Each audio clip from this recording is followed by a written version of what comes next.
Hoje eu vou compartilhar com você 3 verdades, 3 princípios que foram extraídos do 3º capítulo de Ruth, que vão transformar com certeza a sua vida. Ruth 3, 1 a 6 diz assim: certo dia, Noemi, sua sogra, a sogra de Ruth, lhe disse: minha filha, tenho que procurar um lar seguro para a sua felicidade.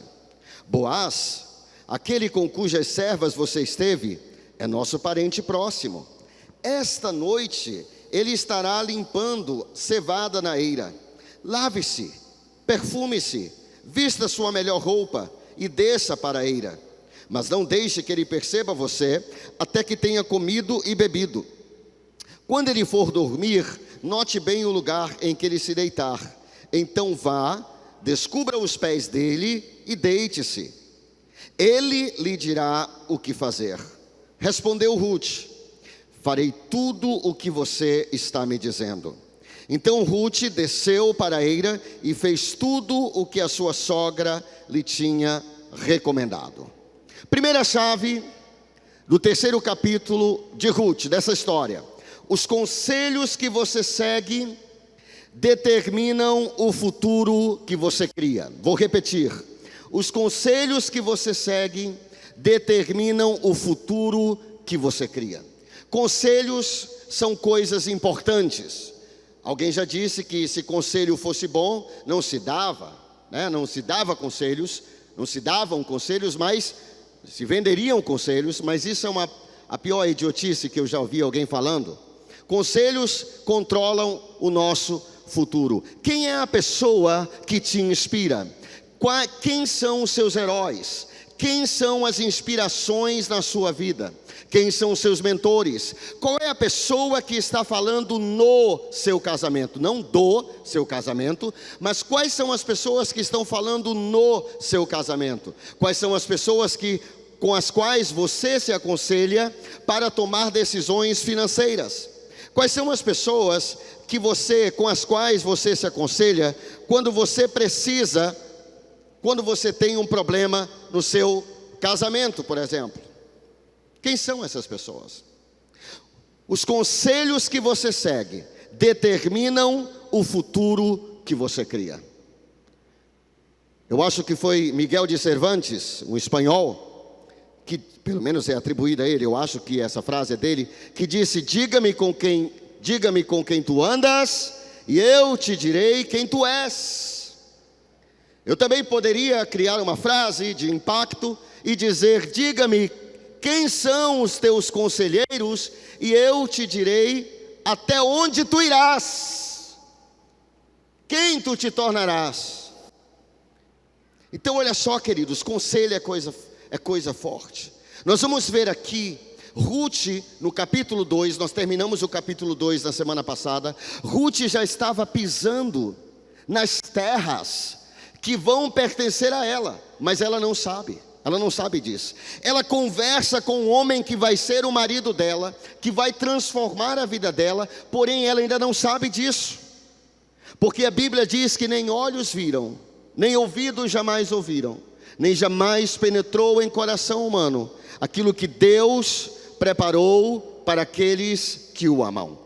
Quantos aqui amam a Deus? Deus tem estocado, Deus tem bênçãos e bênçãos e bênçãos armazenadas para você no céu. E aqui abre o capítulo 3 com Noemi dando um conselho para Ruth. Noemi faz uma observação. Primeiro ela faz uma observação: minha filha Ruth, você precisa de um lar, você precisa de um marido, você precisa de um lugar seguro, você precisa de um lugar de descanso. Em hebraico está escrito, não é lar seguro, está escrito manoar. Manoar quer dizer um lugar de descanso, ou você precisa de descanso dessa sua fadiga. E ela dá um conselho que vai transformar a vida de Ruth. Ela diz: Ruth, lave-se, perfume-se, vista a sua melhor roupa e desça para a eira. Noemi era uma mulher experiente. Noemi era uma mulher sábia. A Bíblia diz no livro de Tito, ou na carta de Paulo a Tito, a Bíblia diz que as mulheres mais idosas, as mulheres mais experientes, digamos assim, devem ser as conselheiras das mulheres mais jovens. Noemi, como uma mulher experiente, ela sabe que o homem é norteado ou é influenciado por aquilo que ele vê. Então ela diz: Ruth, você cheira mal, seus cabelos estão todos estão precisando de um bom penteado, você está cheirando a suor, você está com a sua roupa toda rasgada, você não vai arrumar marido assim. E qual é o conselho que ela diz? Mude a sua aparência. Mude a sua aparência. Lave-se, perfume-se, vista a sua melhor roupa e desça para a eira.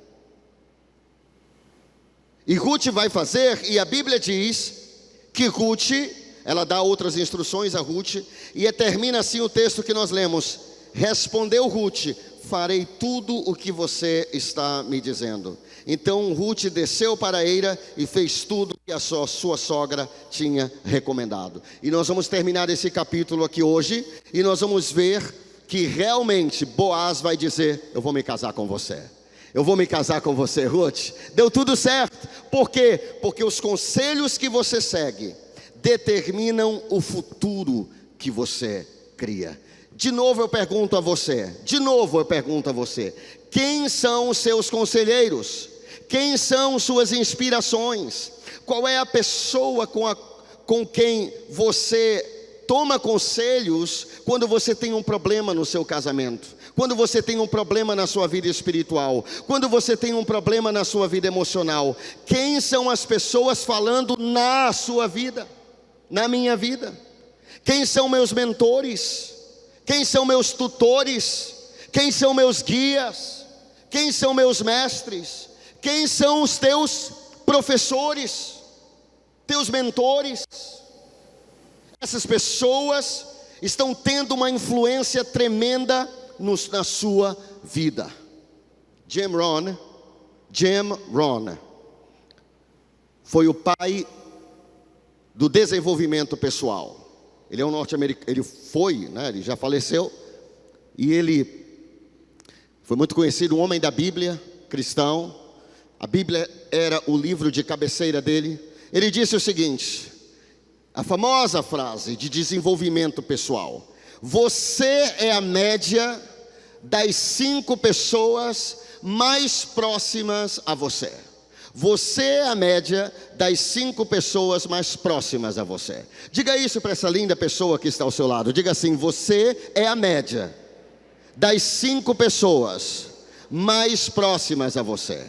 Isso quer dizer o que, meus irmãos? Isso quer dizer que se as 5 pessoas mais próximas a você forem pessoas sábias, forem pessoas inteligentes, forem pessoas de Deus, forem pessoas espirituais, isso significa o quê?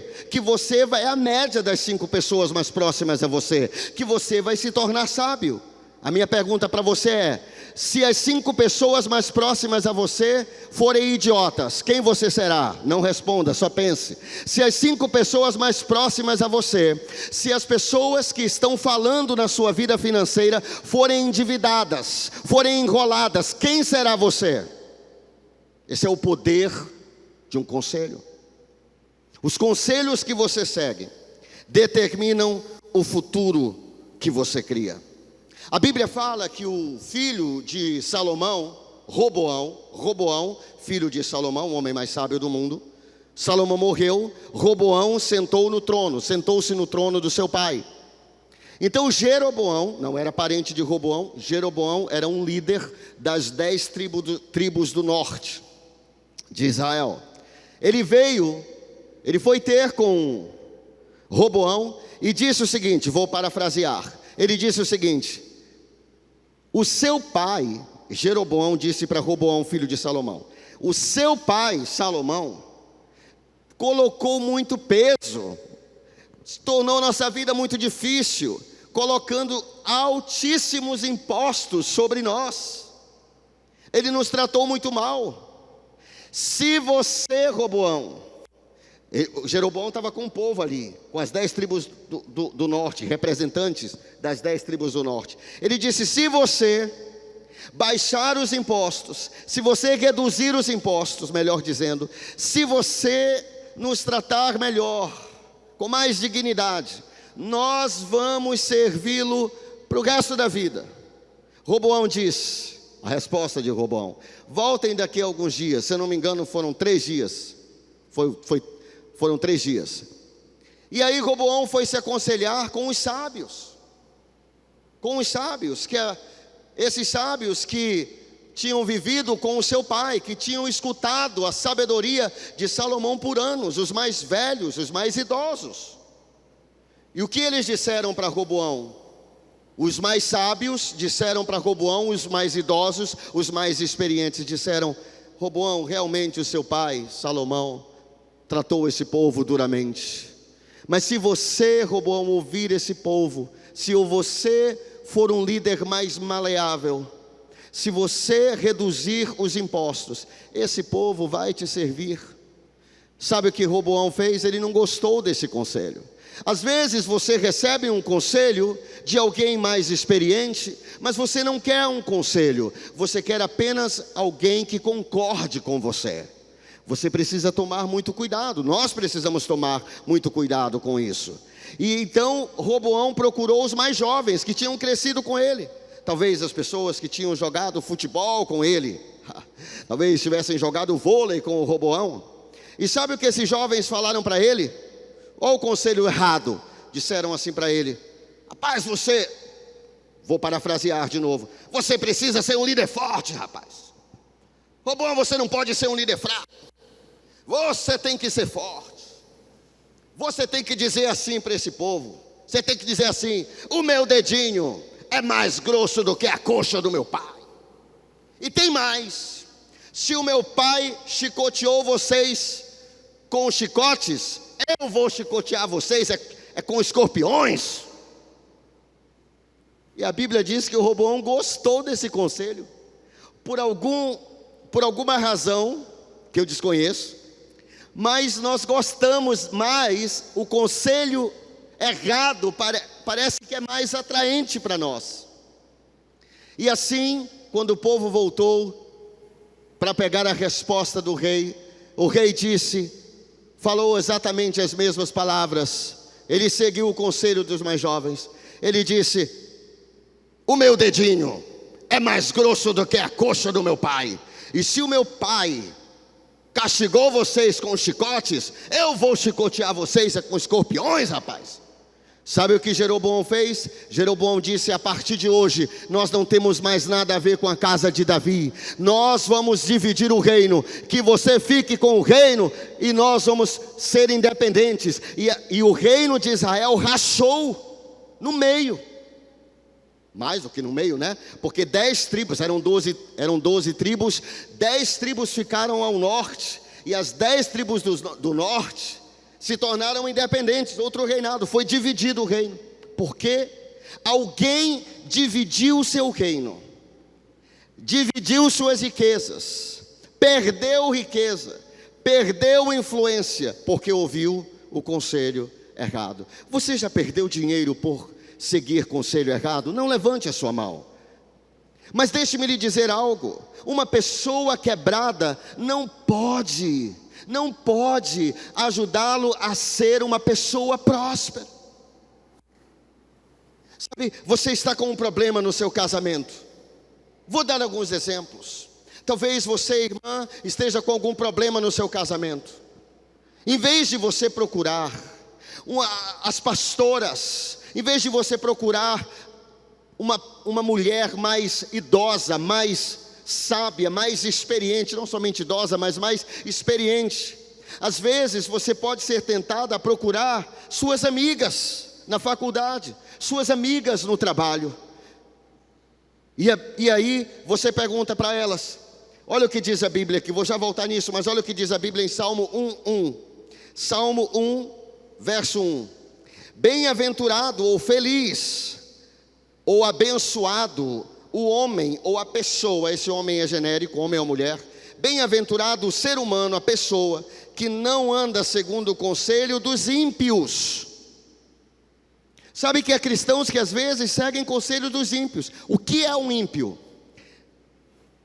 Houve um papa muitos anos atrás ele era chamado de Pio XII. O que é Pio? Pius quer dizer dedicado, consagrado, santificado. Quer dizer alguém devoto. Quer dizer alguém que leva as coisas de Deus a sério. Isso é Pius. Veio do latim, né? Mas ímpio é o contrário. É alguém que é relaxado com as coisas de Deus. Alguém que não se importa com as coisas de Deus, com os valores de Deus.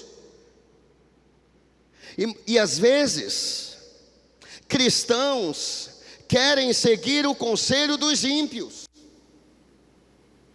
Aí você vai pedir um conselho para sua amiga, lá do seu trabalho.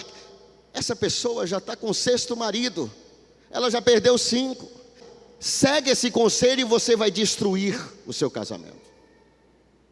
Sabe, talvez algum jovem solteiro aqui, jovem, talvez uma menina na faculdade esteja dando em cima de você. Talvez ela pegou o teu WhatsApp e mandou um nudes para você, que agora o negócio é pesado. O negócio é pesado, não é mais light não. Ela mandou um nudes para você. Aí se você fosse aconselhar com os teus colegas de universidade, se você for falar para o teu coleguinha, para outro jovem, ímpio, que não conhece Jesus, que não tem compromisso com Deus, teu coleguinha de faculdade, sabe o que ele vai dizer? Cai dentro, mano, isso é bênção, cai dentro. Bênção não, que isso não é bênção, né? Mas cai dentro. Mas presta atenção, o conselho que você segue determina o futuro que você cria. Qual futuro você quer criar? Porém, se você procurar um homem casado, um homem dedicado a Deus, pode ser seu pai, pode ser seu tio, pode ser seu avô, pode ser um irmão da igreja que é dedicado a Deus. Sabe o que ele vai dizer para você? Ele vai dizer, cara, bloqueia essa pessoa, apaga isso, bloqueia, corta essa mulher da tua vida como se fosse um câncer, porque ela quer destruir a sua vida. O conselho que você segue os conselhos que você segue determinam o futuro que você cria. A Bíblia diz que havia um homem, um filho de Davi chamado Aminon. Aminon era um dos filhos de Davi. Ele se apaixonou pela sua meia-irmã Tamar. Tamar era a irmã de Aminon apenas por parte de pai. E ele se apaixonou por ela. E ele queria ter um relacionamento com ela. E ele estava tão apaixonado que ele estava psicótico, neurótico e todos os óticos. Ele estava. E sabe de uma coisa? A Bíblia diz que ele tinha um amigo sagaz, um amigo esperto. Sabe, muitas pessoas pensam que sabedoria é a mesma coisa que esperteza. Não. Sabedoria vem do alto. A verdadeira sabedoria, diz o apóstolo Tiago, a verdadeira sabedoria vem do alto, é dada por Deus, é uma bênção. Mas a esperteza é passar a perna nas pessoas, é enganar as pessoas, é fazer negócios escusos, fazer negócios cheios de cambalachos, cheios de coisas erradas. E aí ele foi se aconselhar com esse jovem, esse amigo dele que era esperto. Você tem uma amiga esperta no seu trabalho? Você tem um amigo sagaz? Você tem uma amiga sagaz que está falando na sua vida? Cuidado, isso aconteceu com Aminon. E sabe o que esse amigo dele disse para ele? Olha o conselho que ele deu. Olha o conselho que esse amigo deu para Aminon. Ele disse, você sabe o que você tem que fazer, meu amigo? Ah, rapaz, você tem que fingir que você está doente. E aí você finge que está doente, fica deitado na cama e diz para o seu pai mandar sua irmã para trazer comida para você. E você só vai aceitar se for ela. E quando ela entrar aqui, você fecha a porta e a violenta. Isto é conselho de homem de Deus. E sabe de uma coisa? A Bíblia diz que Aminon ouviu o conselho dos ímpios. Ele ouviu esse conselho. Ele fez tudo conforme o conselho errado. E sabe qual foi o resultado? O conselho que você segue determina o futuro que você cria. Aminon morreu jovem, ele foi assassinado. Por quê? Porque o conselho que você segue determina o futuro que você cria. Quem sabe se Aminon tivesse procurado um homem, tivesse procurado talvez o seu pai, talvez se ele tivesse procurado o seu avô Jessé, se ele fosse ainda vivo, talvez se ele tivesse procurado uma pessoa mais experiente, talvez a pessoa teria, esse senhor teria dito para ele assim: para com isso, rapaz, para com isso, você quer destruir a sua vida. A própria meia-irmã dele, e olha que isso é impensável na nossa sociedade hoje, mas a própria irmã dele disse: não, você não precisa me violentar, porque você não pede a minha mão em casamento para o nosso pai. Ele vai dar a minha mão em casamento para você. Mas Aminon disse não. Aminon não ouvia conselho. A minha avó dizia: quem não ouve conselhos, ouve pancadas. Você prefere ouvir conselhos ou você prefere ouvir pancadas? Então olha só, queridos, a Bíblia diz em Provérbios 11:14: não havendo sábios conselhos, o povo cai. O povo cai.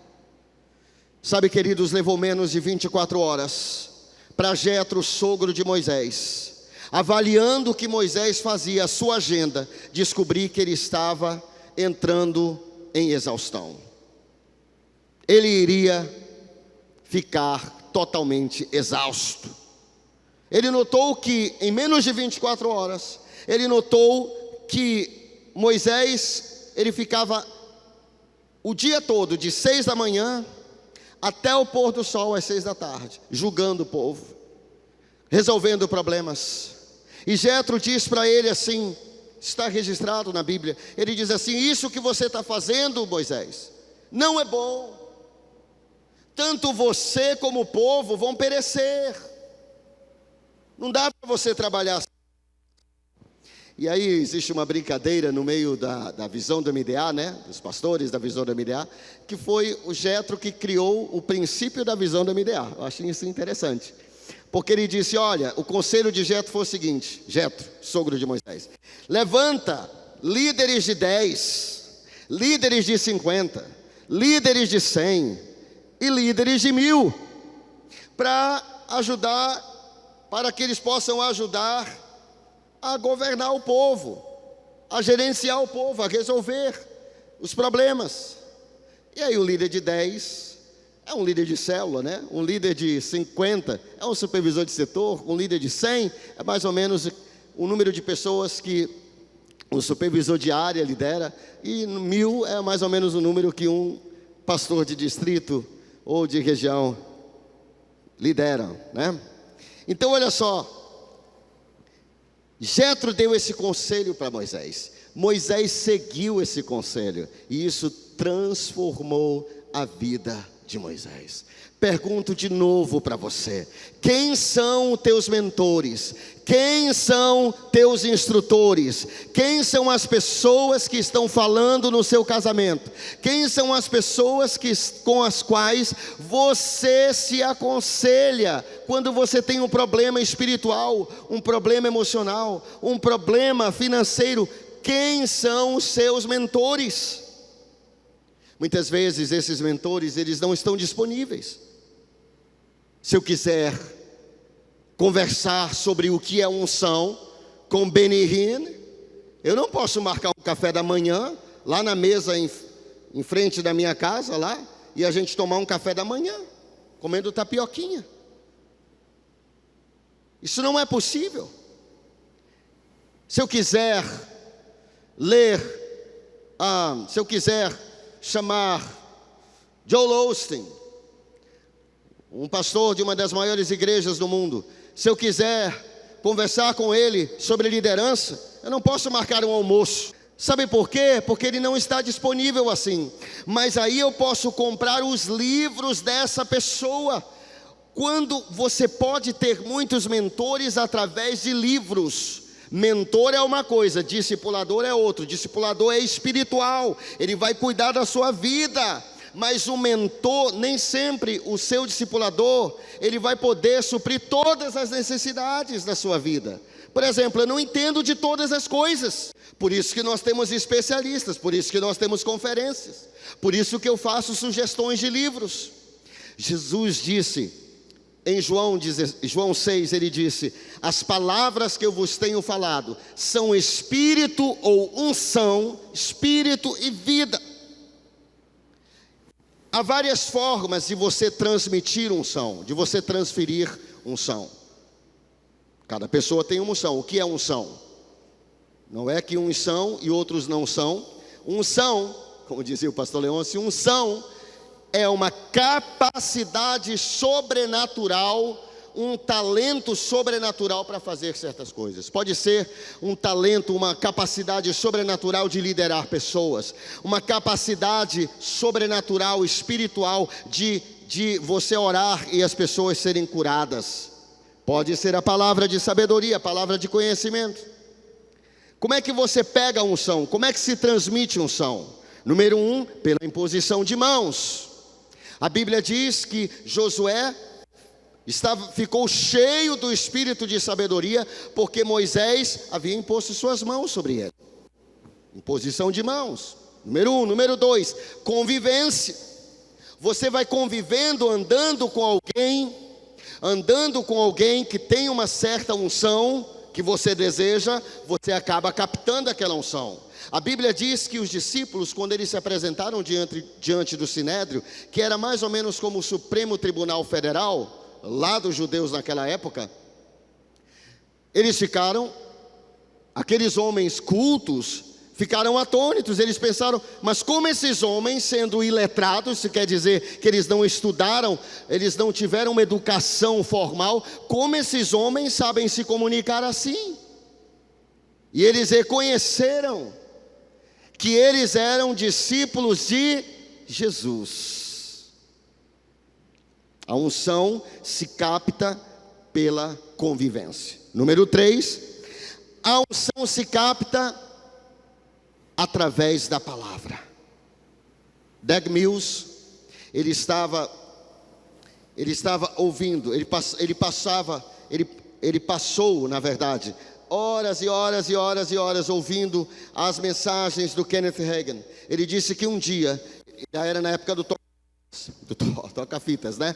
E aí ele ficou ouvindo a noite toda. Ele disse que chegou uma hora que algo pulou, algo espiritual aconteceu, algo saltou daquele toca-fitas e entrou nele. Uma unção. Você pode receber uma unção enquanto eu falo, enquanto um pregador fala. O que eu quero dizer com isso? Que se você está precisando de conselhos financeiros, leia 5 livros, leia 10 livros, leia 50 livros. Você está disposto a ler 30 livros para mudar seu casamento? 40 livros para mudar a tua vida espiritual? 60 livros, 100 livros, não importa. Ah, pastor, mas o livro é caro. Caro é muito caro, é muito alto o preço da ignorância. Porque é aquilo que eu não sei que me destrói. É aquilo que eu não sei. Então olha só, quando você se aconselha com pessoas sábias, a sua vida vai ser catapultada. A sua vida vai ser transformada, porque os conselhos que você segue determinam o futuro que você cria. Noemi, ela vai se casar com Boaz. Boaz vai aceitar resgatá-la. É assim que se chamava naquela época. Por quê? Porque ela seguiu o conselho certo. Quem é a pessoa que está aconselhando você? Número 2, segundo segredo: jamais menospreze o poder de uma pessoa. Jamais menospreze o poder de uma pessoa. Eu vou ler o texto. Então Ruth capítulo 3, versículos 6 em diante, diz assim: então Ruth desceu para a eira e fez tudo o que a sua sogra lhe tinha recomendado. Quando Boaz terminou de comer e beber, ficou alegre. Isso quer dizer que ele ficou um pouco tonto. E foi deitar-se perto do monte de grãos. Ruth aproximou-se sem ser notada, descobriu os pés dele, não tem nada a ver com sexo aqui, tá, gente? Não vamos inventar coisa. E deitou-se aos seus pés. No meio da noite, o homem acordou de repente. Ele se virou e assustou-se ao ver uma mulher deitada a seus pés. Quem é você? Perguntou ele. Sou sua serva Ruth, disse ela. Estenda a sua capa sobre a sua serva, pois o Senhor é resgatador. Boaz lhe respondeu: o Senhor a abençoe, minha filha. Esse seu gesto de bondade é ainda maior do que o primeiro, pois você poderia ter ido atrás dos mais jovens, ricos ou pobres. Agora, minha filha, não tenha medo. Farei por você tudo o que você me pedir. Todos os meus concidadãos sabem que você é mulher virtuosa. Ruth voltou para casa. Ela vai receber outro conselho da sua sogra. A sua sogra foi a conselheira. Por que Ruth foi se casar? Ela vai conseguir se casar porque ela está tomando conselho com a pessoa certa. Deixa eu te falar algo aqui. Você é um rapaz solteiro. Você está se aconselhando com outro cara solteiro para arrumar uma varoa. Cara, você está se aconselhando com um cara errado. O cara é solteiro, ainda não tem o que você quer. Como é que o cara que está tentando há 30 anos arrumar uma varoa, ainda não arrumou, vai te aconselhar? Você tem que se aconselhar com quem já tem. Pega os homens experientes da igreja, teu pai. Pega alguém experiente. Ele vai te dar o conselho certo. Noemi dá um conselho sábio. Então, deu certo o conselho. Ruth voltou. Ruth capítulo 3, versículo 18. Disse então Noemi a Ruth. Disse Noemi a Ruth: agora espere, minha filha, até saber o que acontecerá. Sem dúvida aquele homem não descansará enquanto não resolver essa questão hoje mesmo. Noemi disse: não fique ansiosa não. Algumas meninas são ansiosas nessa área, mas a mulher experiente, ela sabe: não, esse daí já está no papo, minha filha. Ele está se fazendo de difícil, mas ele já está no papo. Esse aí já está tudo dominado. Esse homem está tão apaixonado por você, Ruth. Estou parafraseando, né? Esse homem está tão apaixonado por você que ele não vai descansar. Ele vai resolver esse negócio hoje. Jamais menospreze o poder de uma pessoa. Se Ruth não tivesse conhecido Noemi, se Ruth não tivesse seguido Noemi, se Ruth não tivesse Noemi como sua mentora, como sua discipuladora, talvez Ruth nunca iria se casar, nunca se casaria. Ela não conseguiria conquistar esse homem de Deus para a vida dela. Esse é o poder de uma pessoa. Sabe, existem dois tipos de pessoas na sua vida: as pessoas certas e as pessoas erradas. Só dois tipos. É muito fácil identificar esses dois tipos de pessoas. A pessoa errada é a pessoa que quer te levar para longe de Deus. A pessoa que quer te levar para caminhos tortuosos. As pessoas certas são as pessoas que querem te levar mais para próximo de Deus, para um lugar de santidade, para um lugar de dedicação a Deus. Jamais menospreze o poder de uma pessoa. Bastou uma Noemi, uma pessoa conseguiu aconselhar Ruth e vai dar certo. Sabe, queridos, bastou uma Dalila para acabar com a vida de Sansão. Não foram 10. O diabo não enviou 10 Dalilas, ele enviou uma só Dalila. O diabo não enviou 10 Batsebas, foi só uma Batseba. E somente uma arruinou a vida de Davi. É assim que funciona. Deixe-me lhe dizer, muitas vezes nós precisamos, claro, nós vamos ser colegas de todos, mas as pessoas do nosso círculo íntimo, as pessoas mais próximas a nós, têm que ser pessoas que vão nos elevar, que vão nos levar a lugares maiores e melhores. Nós precisamos nos cercar de pessoas que possam nos levar àquele lugar onde Deus deseja. aquele lugar que Deus quer nos levar. Pessoas que vão nos puxar para cima, que vão nos impulsionar para frente. E não pessoas que vão nos puxar para baixo, que vão nos empurrar para trás. Quem são as pessoas certas na sua vida?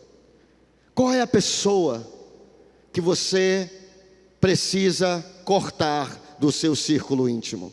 Você diz, pastor, mas ontem nós ouvimos do pastor Isaías que nós devemos amar a todos. Sim, exatamente. Mas não quer dizer que você vai ouvir o conselho de todos. Não quer dizer que você vai andar com fofoqueiros. Ah, mas não posso. Eu tenho que amar a todos. Então eu vou ser amigo de fofoqueiros. Eu vou ser amigo de pessoas que fazem todo tipo de coisas erradas. E eu vou andar junto com essas pessoas. Não é isso que a Bíblia diz. Terceira chave. Deus faz coisas específicas em lugares específicos. Deus faz coisas específicas em lugares específicos. Deixa-me lhe dizer, há pessoas que não conhecem os princípios, como Deus age.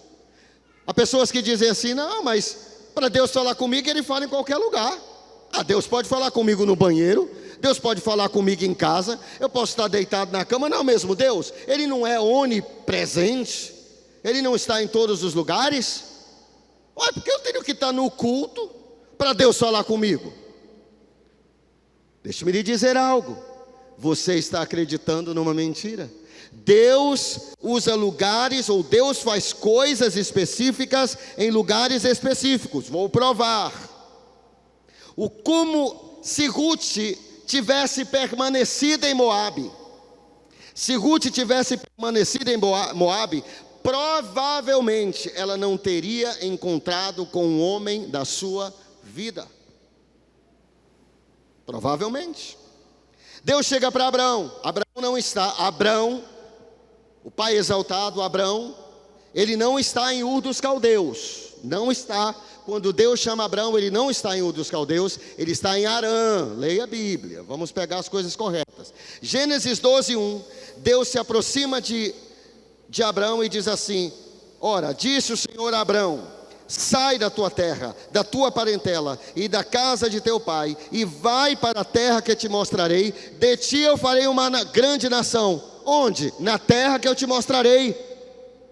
Mas não pode fazer aqui? Não, tem que ser na terra que eu te mostrarei. Deus faz coisas específicas em lugares específicos. 10 capítulos depois, Gênesis 22, versículo 2, Isaac já havia nascido.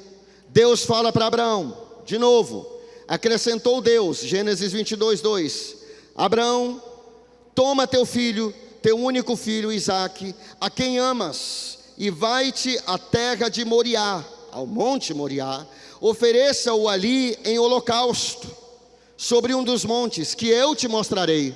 Era uma viagem longa. Deus disse, Abraão, pega o teu filho e vai para o monte Moriá, e lá você vai sacrificá-lo a mim. Mas não pode ser no quintal da minha casa. O importante é servir a Deus. O importante é eu estar servindo a Deus. O local que eu estou servindo a Deus não importa. Deus está em todos os lugares. Deus está em todos os lugares, mas Deus faz coisas específicas em lugares específicos.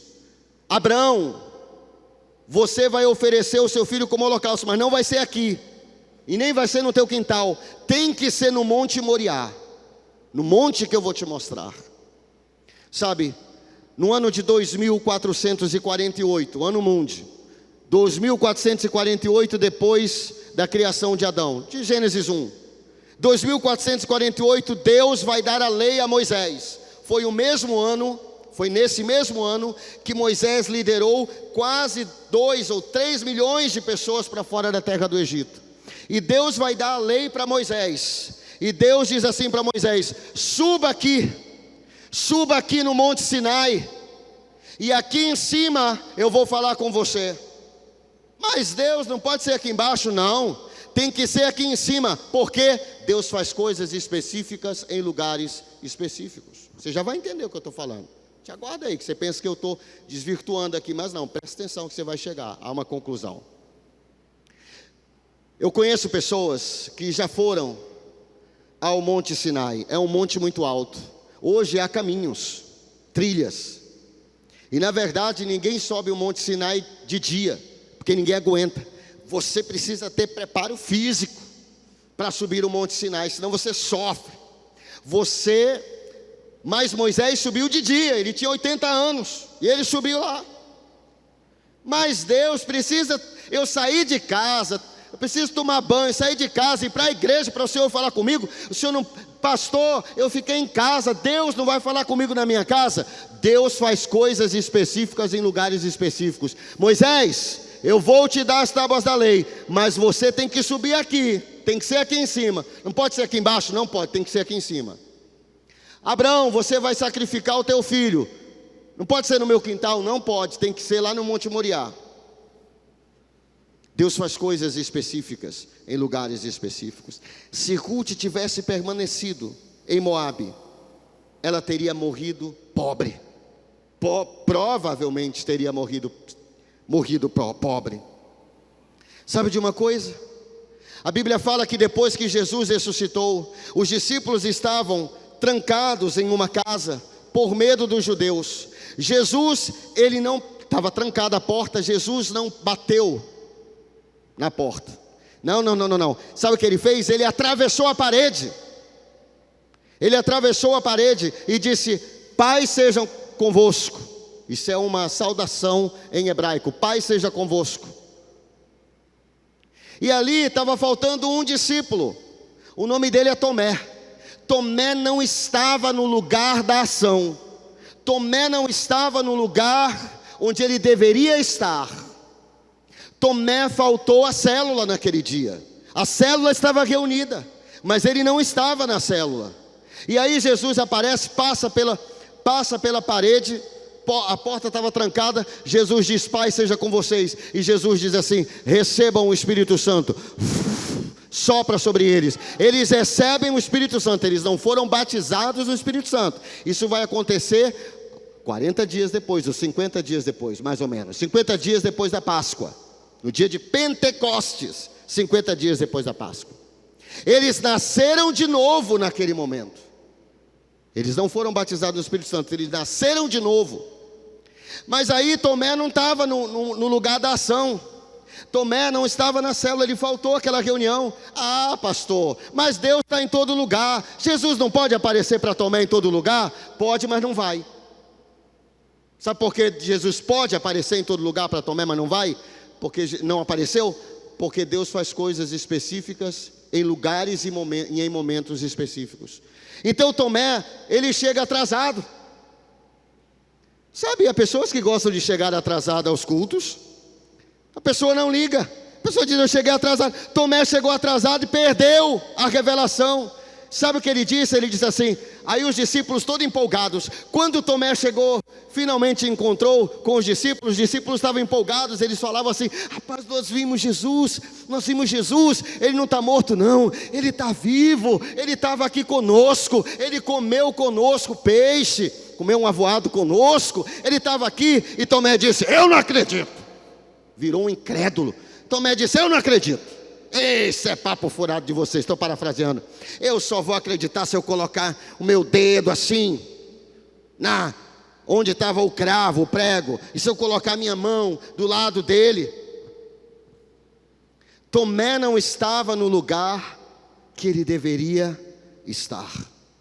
Deus chega a uma aldeia, existe um homem cego lá, ele vai curar o homem. Mas Jesus não cura o homem dentro da aldeia. A Bíblia diz que ele pega o homem pela mão, ele leva para fora, e lá fora ele cura o homem. Por que Jesus não curou o homem dentro da aldeia, pastor? Porque Deus, o nosso Deus, o meu Deus, o teu Deus, ele faz coisas específicas, em lugares específicos e em momentos específicos.